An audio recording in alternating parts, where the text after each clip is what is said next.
హరిలో రంగ హరి శ్రీమద్ మహారాజ రాజా మహాతో అయ్యో బాబోయ్ చెప్పు. నేనే వెంకట్రాముణ్ణి, నేనే పిట్టల ధరని.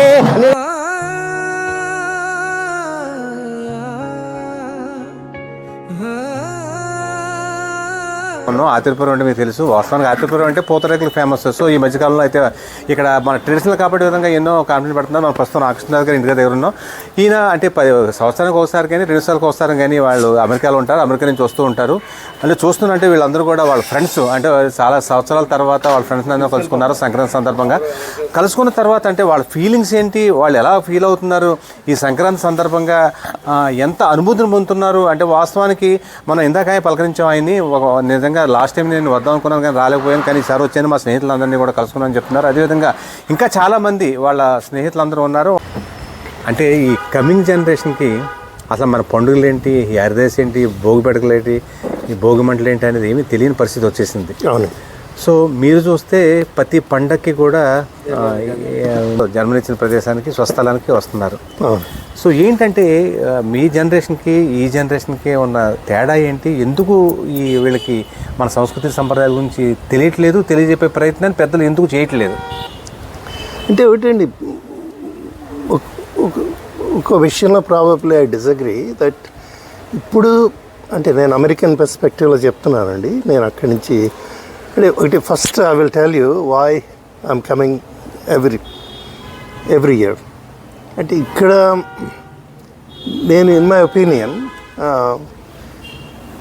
ఒక వ్యక్తి ఒక స్థితికి రావటానికి ఇంగ్లీష్లో అంటారు ఇట్ టేక్స్ అ విలేజ్ అని. ఇప్పుడు ముందర పేరెంట్స్ వస్తారు, teachers parents and friends and of course relatives and community. ఇప్పుడు వీళ్ళందరి ముందు మేమందరం పెరిగాం. ఇప్పుడు వరకు అనుకుంటున్నాము మేమందరం ఎక్కడెక్కడ పెరిగాము, ఇక్కడెక్కడ పెరిగాము. ఇప్పుడన్నీ everything contributes for a person to grow. అది మనకి ఇప్పుడు నాకైతే ఇక్కడ I started my journey here. ఈ హై స్కూల్లో చదువుకున్న వీళ్ళందరూ మేమందరం క్లాస్మేట్స్, సీనియర్స్, జూనియర్స్ ఉన్నారండి. కానీ ఇక్కడి నుంచి వెళ్ళి అంటే పునాది పడింది ఇక్కడ. ఆ జ్ఞాపకాలు, ఇక్కడ పెరిగిన వాతావరణం, చుట్టాలు, బంధువులు, అందరూ స్నేహితులు అందరూ వెళ్ళి తర్వాత నేను వైజాగ్లో చదువుకున్నానండి. వైజాగ్ నుంచి కెనడా వెళ్ళాను, కెనడా నుంచి అమెరికా వెళ్ళాను. బట్ ఆ మెమరీస్ అది అలా నిక్షిప్తంగానే ఉన్నాయి నాళ్ళున్నా. అది తర్వాత ఏమైందంటే over the years of course I got settled. Last 40 years యుఎస్లో ఉన్నానండి. అక్కడే సెటిల్ అయ్యాం మేము. But we never forget every early డేస్లో అయితే we couldn't effort to come every year. తర్వాత నేను I work for J&J and big companies పనిచేశానండి. Then we started our own companies and తర్వాత ఇంకా set I need to spend every year, I need to this specific time. అంటే that experience is so rewarding. ఇక్కడికి వచ్చి ఈ వాతావరణం ఇక్కడ spend చేసింది లైక్ జనాలు అంటూ ఉంటారు రీఛార్జ్ అవుతుంది. మనం వచ్చిన తర్వాత what ever few weeks we spend here, ఈ అనుభూతులు ఇవన్నీ మళ్ళీ ఫ్రెష్గా వస్తుంటాయి, వచ్చి వెళ్ళిపోతూ ఉంటాయి. రెండు ఇప్పుడు అమెరికన్ స్టాండర్డ్లో ఒక ఇల్లు కడితే మా పిల్లలు డెఫినెట్గా ఇక్కడికి వస్తారు. వాళ్ళు అంటే వచ్చి ఇక్కడ ఉండాలి అనుకోవటం అది అత్యాస. కనీసం వచ్చి 1 week 10 days ఉన్నా ఆ లింక్ మన తాతగారు అది ఆ లింక్ ఏర్పడుతుందని చెప్పి ఇది కట్టాం. మీరు యూ వోంట్ బిలీవ్, కట్టిన తర్వాత మా పిల్లలు every year every other year వస్తున్నారు. Okay. And they love to spend time here. And వీళ్ళందరితోటి మా ఫ్యామిలీ తోటి ఎంత క్లోజ్నెస్ డెవలప్ అవుతుందంటే రిలేషన్ ఓకే వస్తున్నారు. ట్రెడిషన్ ఏంటంటే కోనసీమలో ఒక ప్రబల తీర్థం అండి, ఈ సంక్రాంతి ఉత్సవాలు కానివ్వండి కంపల్సరీ ఈ మధ్యకాలంలో బాగా పెరిగింది. కంపల్సరీ మన సొంత ఊళ్ళకి వెళ్ళాలి అనేది అది దాన్ని మనం ఎంతవరకు స్వాగతించాలి? అవును. అది అంటే ఇప్పుడు అక్కడ కూడానండి మళ్ళీ అక్కడ విషయం చెప్తాను. ఇప్పుడు ఇక్కడ వీళ్ళు అంటే మనం అవకాశం కలగజేసి ఆ ఎన్విరాన్మెంట్ క్రియేట్ చేయగలిగితే డెఫినెట్గా వస్తారండి. మనం I think it's a matter of creating it. అంటే అందరూ చేస్తున్నారంటే చెప్పలేరు, బట్ దెర్ ఆర్ పీపుల్ అండి డూయింగ్ దిస్. అలాగే ఇప్పుడు పిల్లలు కూడా అండి, ఇప్పుడు ఇక్కడికి మా ఫ్యామిలీ లాగే దే ఆర్ ప్లానింగ్గా మొన్న కపుల్ ఆఫ్ మంత్స్ బ్యాక్ మా అబ్బాయి, మా వైఫ్, మా మనవడు అందరూ హైదరాబాద్ వచ్చి, వాడు మా మనవడు అయితే ఇక్కడ పెరిగాడు, 2 ఏళ్ళు ఇక్కడే ఉన్నాడండి. అంటే ఈ లవ్స్ హైదరాబాద్. అంటే probably Atreyapuram could be an exception in that respect.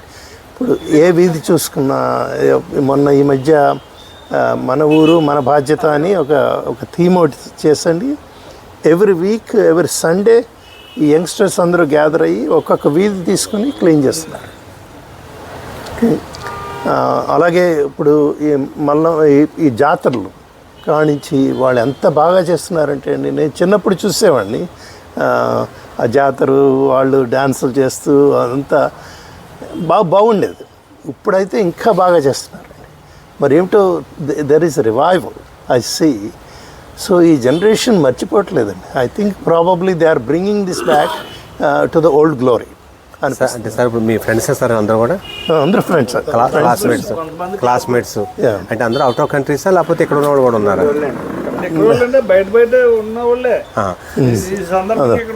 So అంటే వీళ్ళందరినీ కలిసారు మీరు ఈ సంక్రాంతికి వచ్చారు, 2026 సంక్రాంతికి వచ్చారు, మీ వాళ్ళందరికీ వచ్చారు.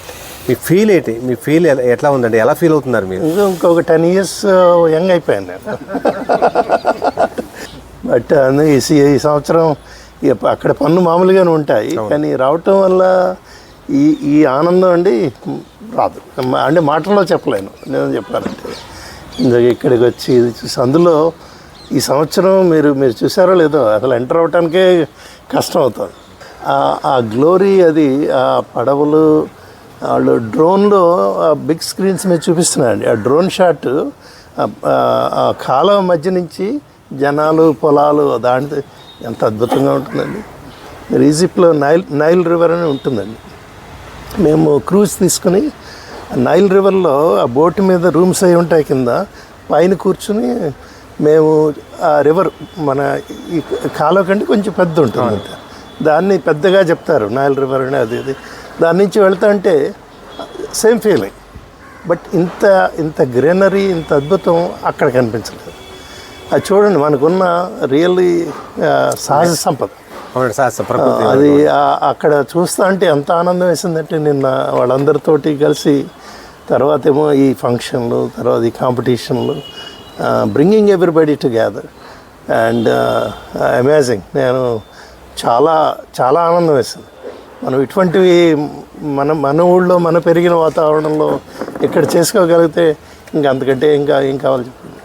సంక్రాంతి అనే దానికి ఎక్కడున్నా, నేను ఢిల్లీలో ఉన్నా, అహ్మదాబాద్లో ఉన్నా, ఎక్కడ పనిచేసినా కూడా సంక్రాంతి అనే టైంకి రావటం జరిగింది. ఏ సంవత్సరం కూడా ఇప్పుడు వదిలిపెట్టలేదు. ఎందుకంటే దట్ వాజ్ అన్ అకేషన్. మాకు అందరికీ, మా friends, we belong to generation X అంటాం. జనరేషన్ ఎక్స్ గ్రూప్ వాళ్ళం మేమంతా. The people who are between 60 and 70 years మధ్యలో ఉన్న వాళ్ళు జనరేషన్ ఎక్స్లో ఉంటారు. వీళ్ళందరినీ చూసే అవకాశం ఈ సంక్రాంతి రోజే మాకు అందరికీ కలుగుతుంది. అంచేత డెఫినెట్గా ఎక్కడున్నా దీనికి వస్తూ ఉంటాం. ఇంకో విషయం నేను ఏం చెప్తానంటే, థియరీ ఆఫ్ ఎవాల్యుయేషన్ అంటాం. డార్విన్ థియరీ ఆఫ్ ఎవాల్యుయేషన్ ఏంటంటే, ఆ ఎవాల్యుయేషన్ ప్రకారం ఏమవుతుందంటే, డెఫినెట్గా దాని ఎవాల్యుయేషన్ ప్రకారమే మానవ మనుగడ మన తర్వాత వచ్చి తరాలన్నీ కూడా మారటానికి డెఫినెట్గా అవకాశం ఉంది. మనం ఎంత అనుకున్నా ఇప్పుడు ఈ జనరేషన్ ఎక్స్ ఉన్నటువంటి ఎఫెక్షన్ ఈ సంక్రాంతి కానీ దేనికి కానీ జనరేషన్ జెడ్కి వచ్చేప్పటికీ డెఫినెట్గా ఉండదు. వాళ్ళు ఏదో చూస్తారు తప్పితే they don't get the complete feel. మేము ఫీల్ అయినంతగా వాళ్ళు ఫీల్ అవ్వలేరు. అది ఏంటంటే మన తప్పు కాదు, అది ఆ ఎవాల్యుయేషన్ థియరీ. మీరు ఒక 50 సంవత్సరాల వెనక్కి వెళ్తే హరికథలు, బుర్రకథలు, తర్వాత యక్షగానాలు అవన్నీ ఉన్నాయి. ఈ జనరేషన్ ఎక్స్ మనం దాన్ని ఆస్వాదించగలుగుతున్నామా? ఈరోజు మనం లేదు. మన తాతలు, తల్లిదండ్రులు, మన పైవాళ్ళు అనుభవించేవారు. ఇప్పుడు వాళ్ళు ఎందుకు అనుభవించలేకపోతున్నారు? ఈ ఎవాల్యుయేషన్ థియరీలో జనరేషన్ ఎక్స్ వాళ్ళు మనమే అనుభవించలేకపోతున్నాం. తర్వాత జనరేషన్ జెడ్ వచ్చేప్పటికి డెఫినెట్గా వాళ్ళు అనుభవించలేరు.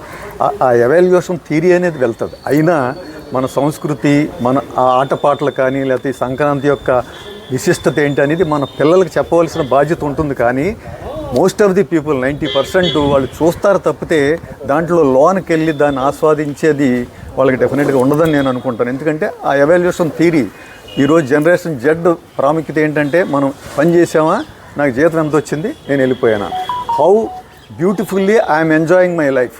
వాళ్ళ థియరీ ఏంటంటే man you live only once అనేది theory. You live only once. నీ జీవితంలో ఒకేసారి నువ్వు బ్రతకగలుగుతావు.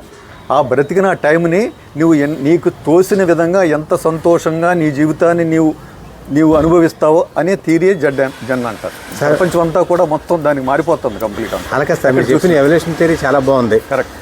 అయితే మనం అంటే జనరల్గా ఏమనుకోవద్దు, మనకు కావాల్సినంత సంపాదించుకోవట్లేదు, మన తర్వాత తరాలకి కావాల్సినంత కూడా సంపాదించేస్తున్నాం. కరెక్ట్. అంత సంపాదించింది, అంత పంచింది మన సంస్కృతి సంప్రదాయాల్ని మనం ఎందుకు పంచి ఇవ్వలేకపోతున్నాం? మనం ఇస్తనానికి మనం తయారవుతున్నాం గ్యారంటీగా. మన తల్లిదండ్రులు ఇచ్చారు, మనం ఇస్తున్నాం కూడా. ఈ తర్వాత వచ్చిన ఎవాల్యుయేషన్ దానికి సంబంధించింది వాళ్ళు తీసుకోవడానికి అంత రెడీగా లేరు. వాళ్ళ మైండ్ సెట్ మనలా లేదు గ్యారంటీగా. వాళ్ళకి ఎలా ఉందంటే జీవితాన్ని ఎలా అనుభవించాలి, ఈ రోజు వచ్చిన దాన్ని ఈ రోజుని ఎలా అనుభవించాలని. మన తాతలు కానీ మనం కానీ సంపాదించింది మన పిల్లలు అంత సంపాదన చేయడం కానీ అక్యూములేషన్ ఆఫ్ మనీ అనేది కూడా మారిపోయింది చాలా మటుకు. ఈ కోవిడ్ వచ్చిన తర్వాత ఎస్పెషల్లీ మనం ఎక్కువ సంపాదించి వచ్చే తరాలకు ఇంకో 2-3 తరాలకు మనం డబ్బుని సంపాదించి పెట్టాలనే కాన్సెప్ట్ మారిపోయింది కంప్లీట్. ఏమనుకుంటున్నారు, you earn and you spend అనే థియరీలో ఉన్నాం ఇప్పుడు మనం అంతా. ఏ రోజు ఏం జరుగుతుందో తెలియదు. ఇంకో కోవిడ్ లాంటిది వస్తే మనం సంపాదించిందంతా ఏమవుతుందో తెలియదు అని ఉద్దేశంలో ఉన్నారు. ఈ సంస్కృతులు ఇవన్నీ కూడా డెఫినెట్గా ఈ వచ్చే తరాలకు డెఫినెట్గా తగ్గుతూ ఉంటుంది. మనం ఎంత ప్రయత్నం చేసినా డెఫినెట్గా ఆ ఎవాల్యుయేషన్ థియరీ ప్రకారం కొంచెం తగ్గుతూ ఉంటుంది. కానీ మన బాధ్యత ఏంటంటే వీటి యొక్క విశిష్టతను గ్యారంటీగా వచ్చే తరాలకు కానీ డెఫినెట్గా చేయవలసిన బాధ్యత మన మీద ఉంది. ఎందుకంటే ఇప్పుడు ఈరోజు ఉన్నాం మనం మామూలుగా ఈ అష్టావధానం అనేది ఒక 100 సంవత్సరాల వెనక్కి వెళ్ళి ఇప్పటికీ తీసుకోండి మీరు. అష్టావధానం ఇంతకుముందు బాగా ప్రాముఖ్యత ఉండేది. ఈరోజు అష్టావధానం అని మన పిల్లలకో మన మనవలకో మన పిల్లలకో చెప్పండి అసలు అష్టావధానం అంటే ఏంటంటారు నిజంగా. అది ఎవాల్యుయేషన్ అంతే, తప్పదది. అది ఇప్పుడు వాళ్ళు చేయలేరు. వాళ్ళు మనకే తెలియదు, మన పిల్లలకే తర్వాత ఇంకో 2-3 తరాలు పోయిన తర్వాత రావాలంటే రాదు. కానీ దాని విశిష్టత ఏంటి, అసలు ఎలా ఉండేది ఏంటని చెప్పవలసిన బాధ్యత మాత్రం ఈ తరం మీద గ్యారంటీగా ఉంది. ఇటువంటి పండుగలు, సంక్రాంతి అనే పండుగలు కానీ ఇవి కానీ ఎంతో విశిష్టతను కలిగి ఉంటాయి. వాటికి మన బాధ్యతగా గ్యారంటీగా మన తరం ఉన్నంత వరకు మన పిల్లలకి చెప్పి మన ప్రయత్నం డెఫినెట్గా చేయాలి. మన ప్రయత్నం అయితే చేయాలి. తర్వాత వాళ్ళు ఎంతవరకు వాళ్ళు స్వీకరిస్తారనేది అది టైం ఓన్లీ వింటారు. నా పేరు వెంకటకృష్ణ భగవాన్ బలుసు. మేము ఈ విలేజ్లో అంటే ఆత్రేయపురం హై స్కూల్లో 8వ తరగతి వరకు చదివి తర్వాత చదువు ఇక్కడ సరిగ్గా నాకు రావట్లేదని మా ఫాదర్ వేరే స్కూల్కి పంపించడం వలన బయటకు వెళ్ళిపోయాం. లిటిల్ ఫ్లవర్ స్కూల్ ముదినేపల్లి నుంచి 10th పాస్ అయిన తర్వాత then BSc agriculture, MSc agriculture, horticulture, నేను డాక్టరేట్ ఇన్ హార్టికల్చర్. యాక్చువల్గా మన చిన్నప్పుడు మనం తీసుకున్నట్లయితే మన అన్ని ఉమ్మడి కుటుంబాలు, 4-5 ఫ్యామిలీస్ కలిసి ఉండేవారు. పండగ ఎప్పుడు వస్తుందా, సెలవులు ఎప్పుడు వస్తాయా అని ఎదురు చూసేవాళ్ళం. పిల్లలందరూ కలిసి ఒక చోట 10 రోజుల నుంచి నెలలాళ్ళు కలిసి ఒకే చోట ఆ పండగ వాతావరణంలో పెరుగుతూ కల్చరల్ యాక్టివిటీస్ అన్నీ, అంటే మన తాతల నుంచి మనకి వచ్చే కల్చరల్ యాక్టివిటీస్ అన్నీ కూడా పిల్లలకు నేర్పుతూ మంచి చెడ్డ చెప్పుతూ వాళ్ళని పైకి పెంచారు. మా జనరేషన్ అంతా, మనం పెరిగిన జనరేషన్ అది.